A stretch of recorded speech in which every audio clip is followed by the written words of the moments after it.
Pompa darah melibatkan proses siklus jantung yang berlangsung sekitar 0,8 detik dalam sekali denyut jantung. Siklus jantung terdiri atas proses pengisian darah atau diastol yang ditandai dengan periode peregangan atau relaksasi otot jantung, dan proses memompa darah atau sistol yang ditandai dengan periode kontraksi otot jantung.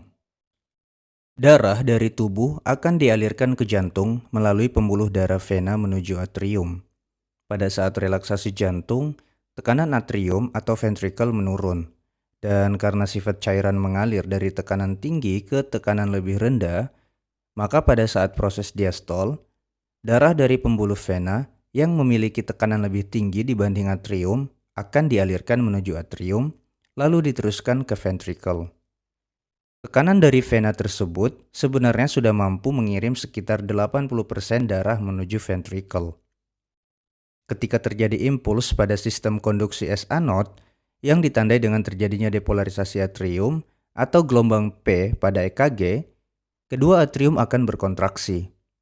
Proses kontraksi atrium ini disebut dengan atrial systole, yang akan membuat 20% sisa darah yang belum dipompa dikirim ke ventricle. Kontraksi atrium hanya terjadi sekitar 0,1 detik, dan selanjutnya atrium akan kembali menerima darah atau terjadi proses atrial diastole. Pada saat atrial diastole, ventricle juga akan memulai kontraksi atau terjadinya ventricular systole yang ditandai dengan depolarisasi ventricle atau gelombang kompleks QRS pada EKG. Ventricular systole berlangsung sekitar 0,27 detik. Sebelum ventricle berkontraksi, volume darah yang berada di ventricle saat ini berjumlah sekitar 120 ml, yang disebut dengan volume akhir diastolik atau preload. Di fase awal ventricular systole, tekanan ventricle perlahan meningkat dan mendorong katup tricuspid dan mitral menjadi tertutup untuk menghindari darah dari ventricle tidak mengalir ke atrium. Tertutupnya katup tricuspid dan mitral ditandai dengan munculnya suara jantung pertama atau S1. Pada proses ini, katup pulmonari dan aorta juga masih tertutup, sehingga volume darah di ventricle masih konstan sekitar 120 ml. Oleh karena itu, fase awal ventricular systole disebut juga dengan fase isovolumic contraction. Di fase akhir ventricular systole, tekanan ventricle semakin meningkat dan membuat katup pulmonari dan aorta terbuka. Proses ini disebut dengan fase ejeksi, yang membuat darah dari ventricle dialirkan ke pembuluh arteri. Fase ejeksi ini mampu memompah darah sekitar 70 ml. Volume tersebut disebut juga dengan stroke volume. Volume yang masih tersisa di ventricle kini berkisar 50 ml, yang disebut juga dengan volume akhir sistolik. Setelah ventricular systole, ventricle akan kembali relaksasi atau terjadinya proses ventricular diastole yang ditandai dengan repolarisasi ventricle atau gelombang T pada EKG. Ventricular diastole berlangsung sekitar 0,43 detik.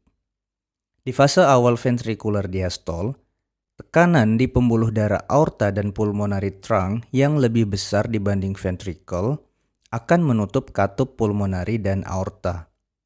Tertutupnya katup pulmonari dan aorta ditandai dengan munculnya suara jantung kedua atau S2. Karena katup mitral dan tricuspid juga masih tertutup, maka volume darah di ventricle masih konstan, sehingga fase ini disebut juga dengan fase isovolumic relaxation. Di fase akhir ventricular diastole, ventricle semakin melebar serta tekanan semakin menurun, dan darah dari vena mulai masuk kembali. Ketika impuls SA node berikutnya dikeluarkan, atrium akan berkontraksi dan mendorong sisa darah ke ventricle dan memulai siklus jantung berikutnya. Kesimpulan pada topik kali ini adalah, siklus jantung terdiri atas proses sistol atau proses memompa darah yang terjadi saat otot jantung berkontraksi, serta proses diastol atau proses menerima darah yang terjadi saat otot jantung relaksasi.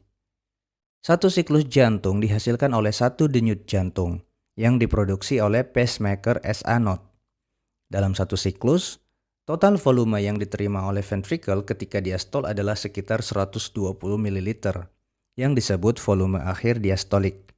Dan saat sistol, volume darah yang dipompa oleh ventricle disebut dengan stroke volume yang berkisar 70 ml. Setelah diejeksi, akan tersisa volume darah di akhir sistol yang berkisar 50 ml, atau disebut juga dengan volume akhir sistolik.